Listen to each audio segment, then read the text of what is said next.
Tonight, another terror threat involving bridges and tunnels. Many people had some idea, but weren't sure what was going on. Parents, brothers and sisters raced to the school to see if their loved ones were okay. In years past, it's been sweltering out there. Oh my gosh, you usually hand out the award and you are dying. I'll be there Sunday. We asked our Facebook fans their opinion of Mayor Bloomberg's decision. So what does the superintendent have to say about those fears? I asked him that very question. Many people called the Action 3 newsroom asking, what's happening? Brian Kelly left Cincinnati in the lurch, and some would say he's getting a bit of comeuppance. 4 short hours ago, this place was crawling with cops. Relatives and friends of a trooper lost in the floodwaters are holding out hope. Yeah, we saw heat indexes of what, 112 yesterday? Yeah. What a difference a day makes. After a couple of hours, passengers returned inside and headed on their way. But it was a crazy couple of hours. Good evening. Thanks for watching. I'm Craig Nigrelli. And I'm Carol Wang. This science project while TSA agents held back hundreds of travelers. Many people had some idea, but weren't sure what was going on. KMTV Action 3 News reporter Liz Dorland was there and has more on the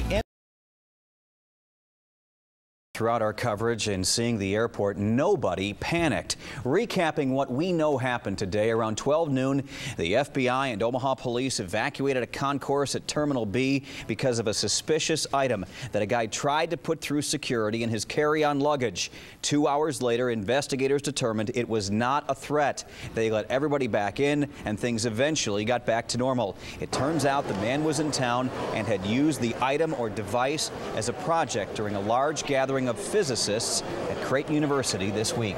That was Adam Rakusin reporting. Tonight, police continue to look for 2 people. Witnesses saw them running from the scene after the gunfire. Relatives and friends of a trooper lost in the floodwaters are holding out hope that crews might find him. They continued to search today for the Missouri Highway Patrol trooper. He was last seen Monday afternoon battling the Missouri River floodwaters near Big Lake in northwest Missouri. Officials say it's unlikely the trooper survived. His police dog was also missing. Crews found the dog last night and it was dead.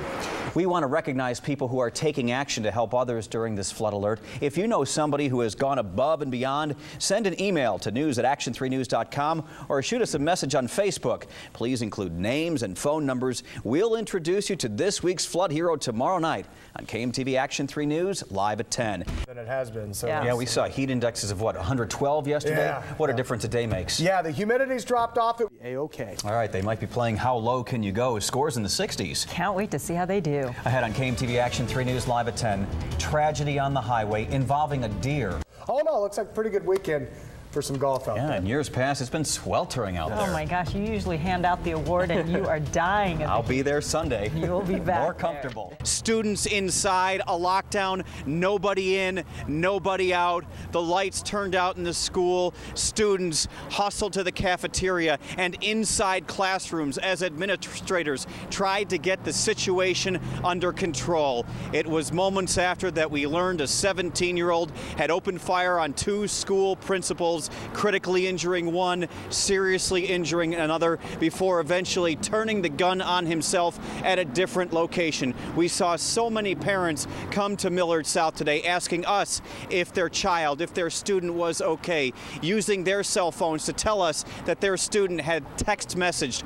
or called them on the cell phone. It was an unbelievable scene. Let's find out more on what parents are saying tonight. KMTV Action 3 News reporter Liz Dorland is live not far from here with parents as well as student reaction. Liz, thanks. So many stories coming out of this school shooting. Initially, parents started showing up here at the Southwest Church of the Nazarene, which, if you know West Omaha, is right across the street from Millard South. And it was an exchange of information, parents asking the media what was going on, if their child is going to be okay. The media getting information from parents who were in touch with kids who had cell phones. KMTV Action 3 News reporter Erica Summers gathered information, as did KMTV Action 3 News reporter Sarah Tisla, who went from here to a second location. And Sarah joins us live now. Sarah?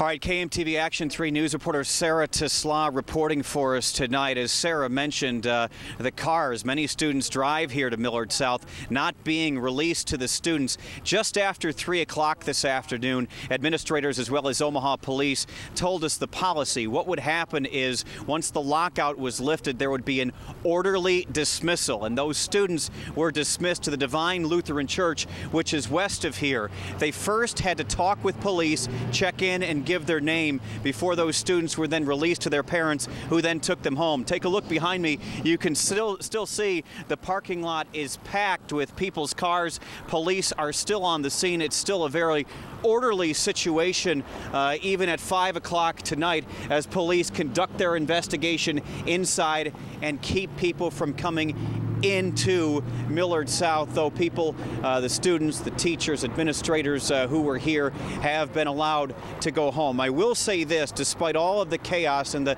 harrowing experience this afternoon, I never saw any sign of panic.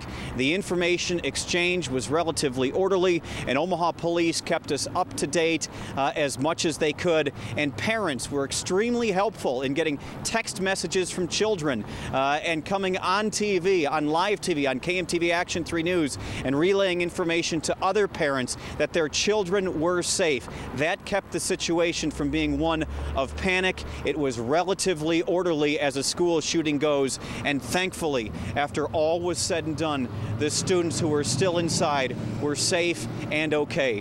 And I'm Craig Nigrelli, live at Millard South High School. It has been an emotional day here, a day of grieving, and the grief continues tonight for all to see. You look behind us and you see people gathered around a tree. There are mementos left there, candles and messages to slain principal Dr. Vicki Casper, and encouraging notes for Dr. Curtis Case, the head principal here at Millard South, shot and wounded today and recovering tonight at Creighton University Medical Center. And we're learning new details about the shooting tonight, as well as the victims. Among the points we're learning, funeral plans are set now for Dr. Vicki Casper. More on that in a moment. We know that Robert Butler Jr., the shooter, used his father's gun. His father, an Omaha police officer.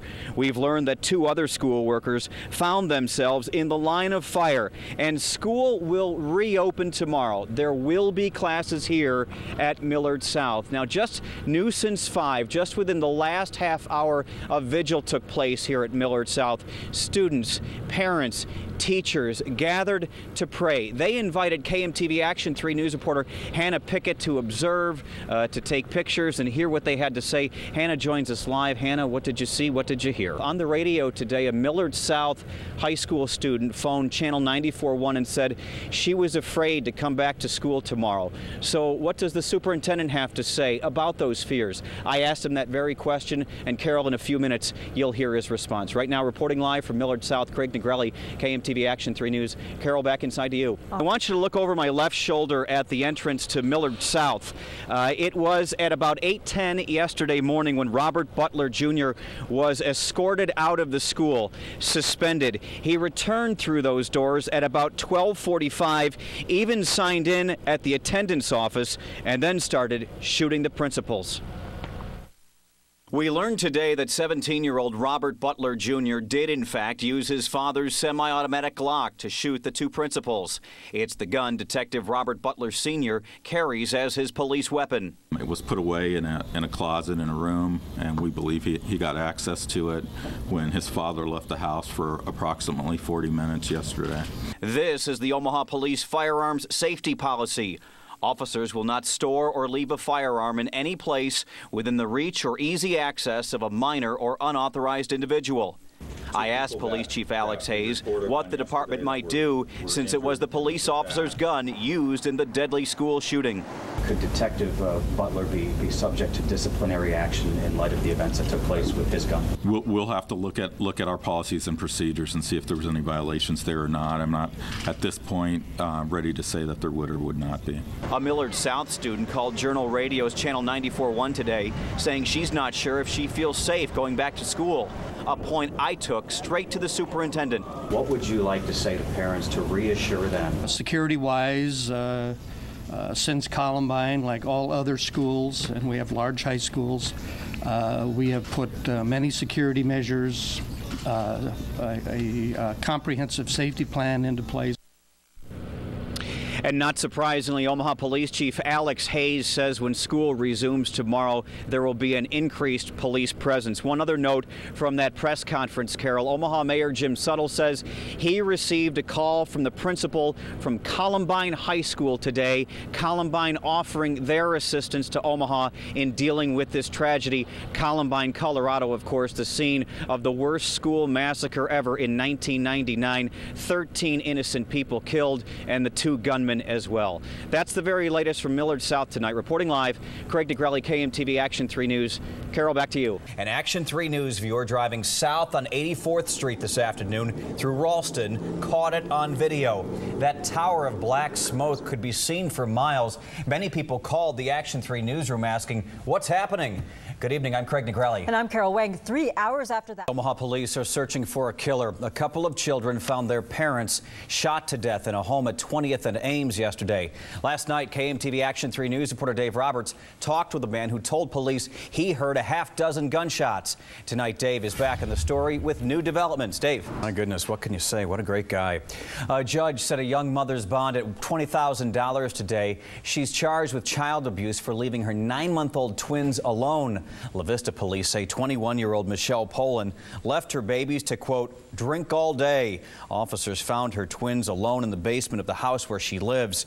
Almost 9 hours later, she returned and told police she had been drinking. The children are now with Poland's mother. As you can imagine, our Facebook friends are debating Dr. Phil's interview tonight. Susan Engel Miller, a mother of 3, writes this: I think we all feel sorry for the baby, not Casey or the parents who think life is about lies. And from Dawn Palmer McPherson, we will never hear the truth anyway. Leave your comments on our Action 3 News Facebook page. You'll find a link at action3news.com. Now to our Big Red Now report. The Huskers and a few other teams in the Big Ten head into this weekend's games undefeated. So who's in danger of defeat? Sports Director Travis Morgan takes a look ahead on Big Ten Tuesday. Travis. The Spartans are going to knock off the Irish. Brian Kelly left Cincinnati in the lurch, and some would say he's getting a bit of comeuppance. We'll be glad to see it come back. Thanks, John. We're returning to Omaha next on KMTV Action 3 News Live at 6. How cross-country travel is getting back on track. Road crews try to get a handle on where the major damage is on some of our closed interstates. The update next.